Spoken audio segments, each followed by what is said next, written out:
What's up, you guys? Today I'm gonna talk to you about this weekend's fight. I don't think I have to say who's fighting, but just for in case, let's just say it's Canelo Triple G, the rematch. I've been waiting for a year now for this fight, and a lot of people, fans in the world, has also been waiting for that long.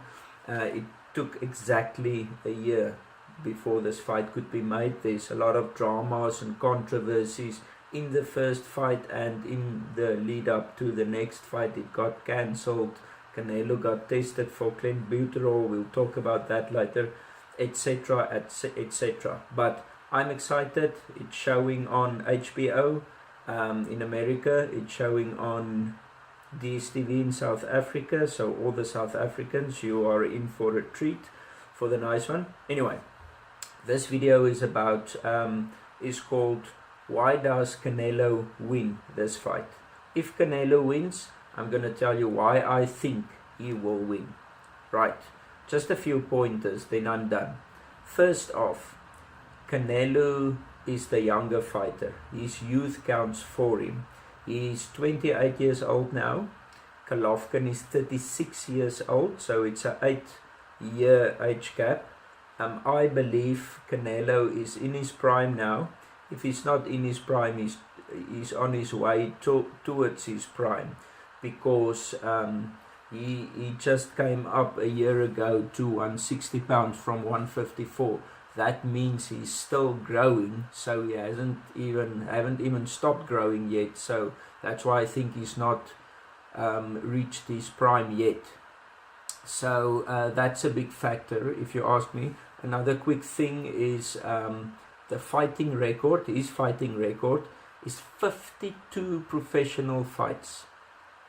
Let that sink in. He's 28 years old. He has 52 professional fights, 49 wins, 34 KOs. I calculated it. It's 69% knockout ratio, which is good.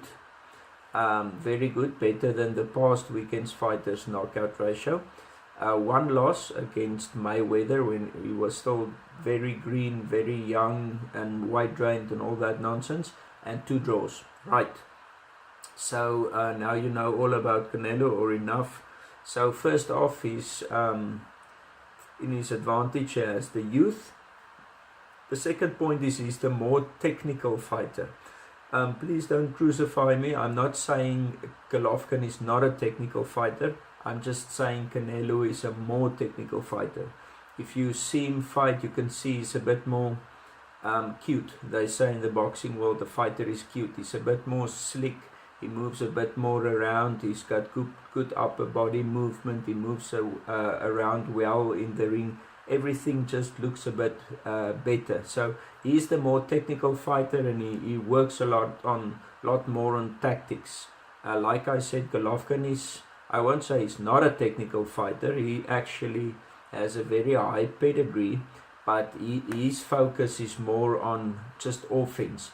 He is a master in cutting off the ring, cornering his man, taking him out. He knows the shots, where to place it, when. His timing is good, everything.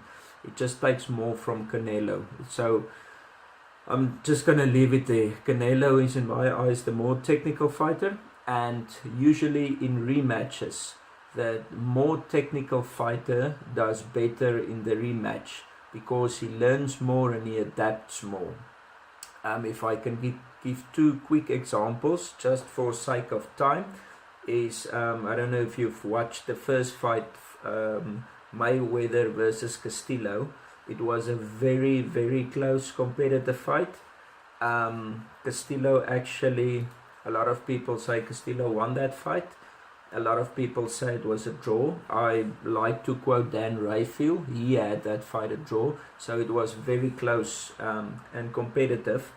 And in the rematch, Floyd picked him apart. It was almost not even a challenge.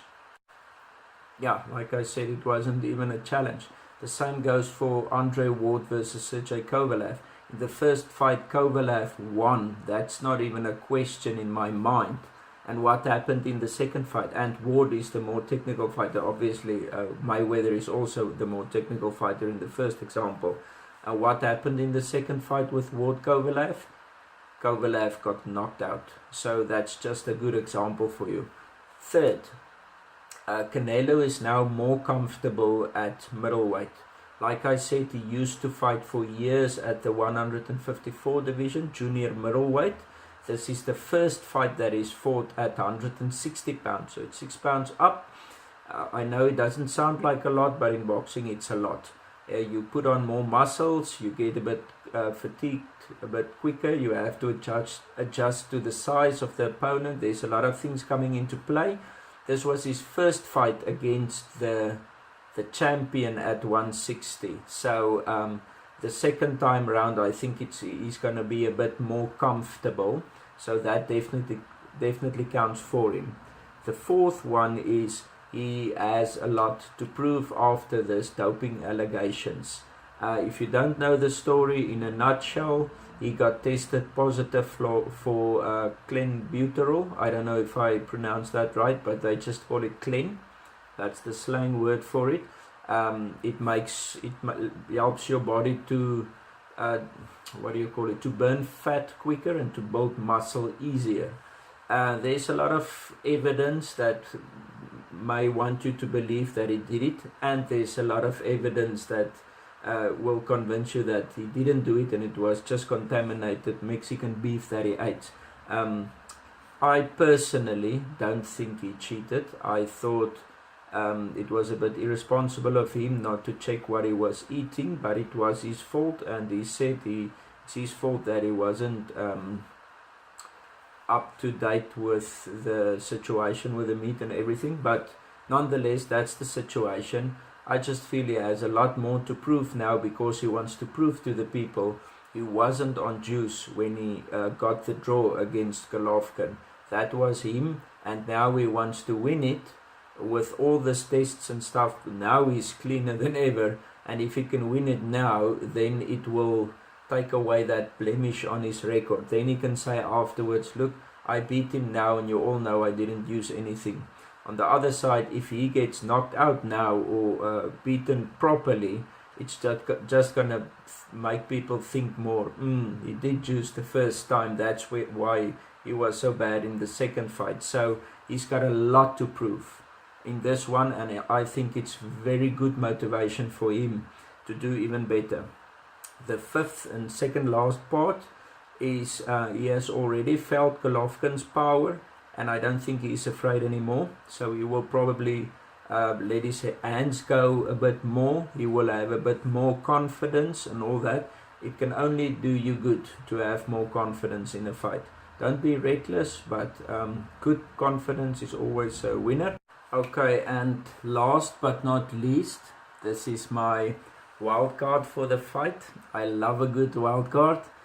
Canelo had minor knee surgery in the time span when he was suspended for the clan thingy. So he had a cyst on his right knee, had it removed, and he was back in training a couple of weeks afterwards. And you never know, maybe this new improved knee lets him do cardio better. Maybe it plays a role, I don't know. What I do know is, if you go and check on his Instagram account and the videos that they post on the internet of him training, he looks lighter, he looks faster. I mean, there was a video that he was standing like this and punching, like usually like how Manny Pacquiao does it for the videos, and he looks just as fast, if not faster. I don't know if they enhanced the video or messed with it, but he looks good, man. He looks like in great physical shape, and he looks very fast, and not as bulky, but very, very fast. So I think part of his game plan for this fight will be to have an higher punch output and to be fitter, so he wouldn't gas like in the second half of the fight. So that's the part about Canelo. Stay tuned for the next video. Then I'm going to talk about why does Golovkin win.